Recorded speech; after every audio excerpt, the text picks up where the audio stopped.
ധനുഷ്കോടി ദേശീയപാതയിൽ നേര്യമംഗലം വനമേഖലയിൽ പകൽ റോഡിലിറങ്ങി കാട്ടാന. ഈ സമയം നിരവധി വിനോദസഞ്ചാരികളുടെ വാഹനങ്ങളടക്കം റോഡിലൂടെ കടന്നു പോകുന്നുണ്ടായിരുന്നു. ആന റോഡിലിറങ്ങിയതോടെ ഗതാഗതം തടസ്സപ്പെട്ടു. ആന ആക്രമണ സ്വഭാവം പുറത്തെടുക്കാത്തത് ആശ്വാസമായി. ചീയപ്പാറ വെള്ളച്ചാട്ടത്തിന് സമീപവും പകൽ ആനയുടെ സാന്നിധ്യം ആളുകളുടെ ശ്രദ്ധയിൽപ്പെട്ടിരുന്നു.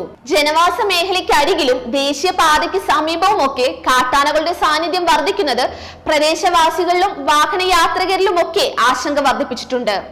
നേര്യമംഗലം വനമേഖലയുമായി ചേർന്ന് കിടക്കുന്ന കാഞ്ഞിരവേലി ഭാഗത്ത് കാട്ടാനകളുടെ സ്ഥിര സാന്നിധ്യമുണ്ട്.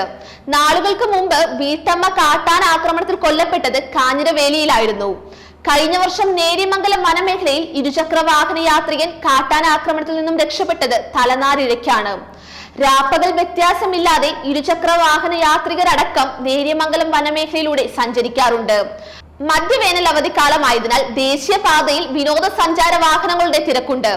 റോഡിൽ കാട്ടാനയുടെ സാന്നിധ്യം സ്ഥിരമുണ്ടാകുന്നതോടെ യാത്രക്കാരും ഭീതിയിലാണ്. You are watching India's first NGO television, Malanadu TV India.